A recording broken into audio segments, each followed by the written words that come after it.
Welcome, everyone. This is Joe Dagger, the host of the Business 901 podcast, and this actual vodcast today, I guess I would call it. With me today is Jeremy Bowen. He is going to be leading off the ASQ Charlotte Section Annual Conference, which is called the Quality Conference of the Carolinas. The conference will be held at the UNC Charlotte Center on April 16th of this year. Jeremy, I'd like to welcome you, and could you start off with giving me a little bit of background about yourself and Snyder's-Lance? Most certainly. Well, first, a little bit about myself. So I'm the Director of Operations in our Charlotte facility. I've been here for almost 2 years now. I've been with the company for about 4 years. Was previously the plant manager in our Ashland, Ohio facility. My career background, I'm a mechanical engineer by trade, studied at Georgia Tech, and spent about 5 to 6 years with Procter & Gamble, as well as another 5 years with General Mills, working primarily in the food industry and various levels of engineering and operational leadership responsibilities. Snyder's-Lance is a company that has a 100-year rich history. We had the major thing that's happened here over the last few years is a merger with Snyder's and Lance to come together to form a really powerful snack food company. So we have over 10 manufacturing facilities across North America. Really exciting products. Our core brands are Lance sandwich crackers, Cape Cod kettle chips, Snyder's of Hanover pretzels, and then the new acquisition for us was Snack Factory pretzel crisps. So exciting company with a rich history, but also a lot of exciting moments ahead as we build upon the strengths of both Snyder's and Lance as one new company. Well, I see you guys all the time. Yes, you do. We're very popular in the stores, yes. Well, you're leading off the conference with a portion about intentional leadership. Could you explain to me what that is? Yeah, most certainly. Intentional leadership is it's a training we're taking all of our leaders through in our facility. So we have roughly about 100 people we're taking through to really understand how we as leaders impact the organization. How do we create the culture, whether we intentionally create the culture or create a culture by default. This plant here has been here for 50 years.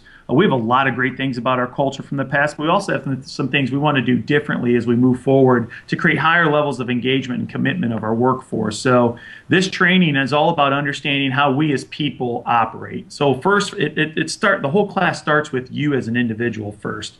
So how do you take your work life and your home life and you connect it together? And if you're not in balance, or if you're not the same person at home or at work, then you're not really being true to yourself and you're not really being intentional. So we're trying to get everyone to understand they themselves, how they operate, how do people experience them, what's your default mode of operation you get into, and things that you may not even realize about yourself, but it's really creating this great sense of personal awareness.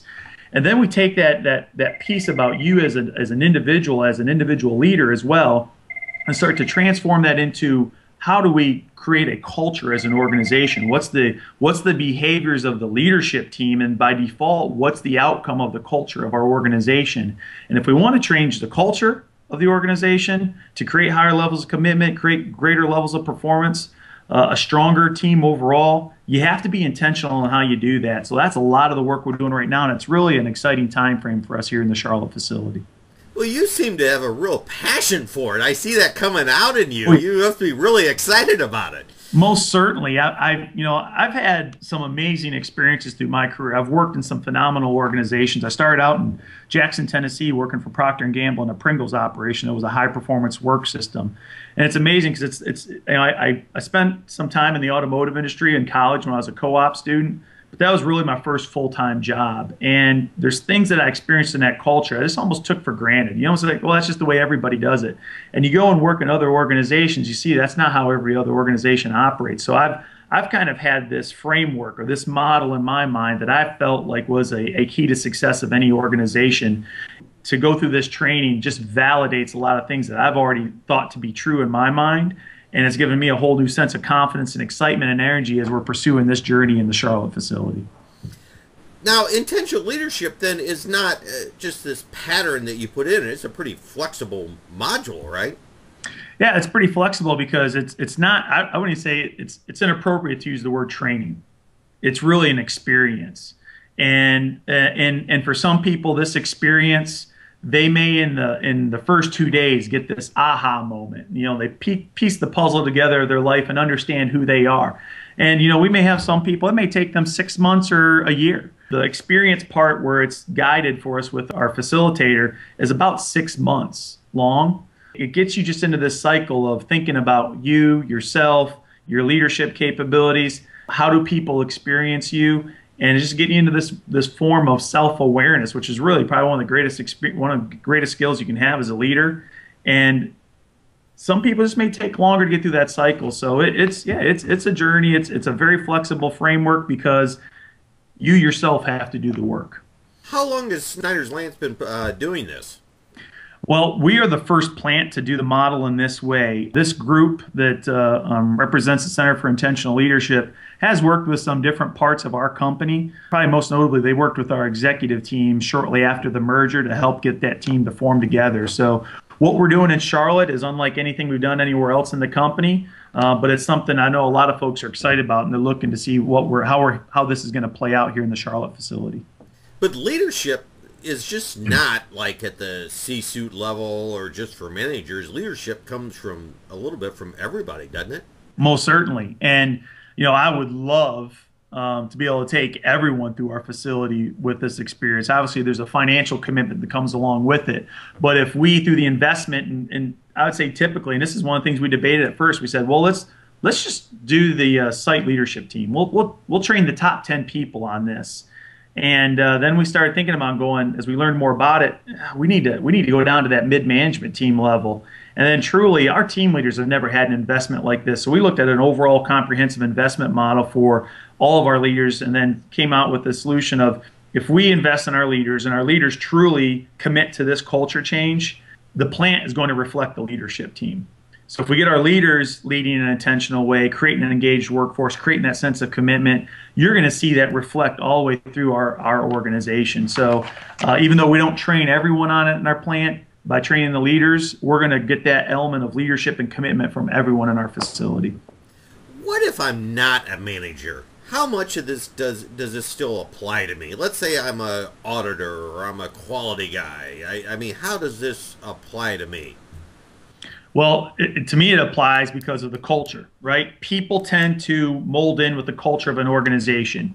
If you come into a place where it's very dictatorial, the boss tells everyone what to go do, people don't, branch out because, hey, there's a risk environment. And if you reach out and someone else had already made a decision, is going to make a decision and cut you off, you tend to pull back. So people tend to migrate and just fill in with the culture of the facility, or they quickly see the culture doesn't match up with what they want and they'll leave.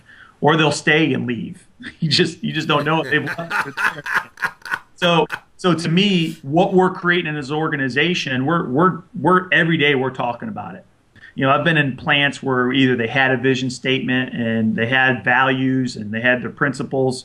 And I even been a part of other organizations where I created or was a part of creating that vision and the values. Today, we're talking about it every day. It's an active dialogue. And what's been exciting for me is I see examples now where I walk through our facility and there's something that's happening that ties back into the vision, ties back into our values, ties back into our 4 core strategies, and I didn't know what was going on.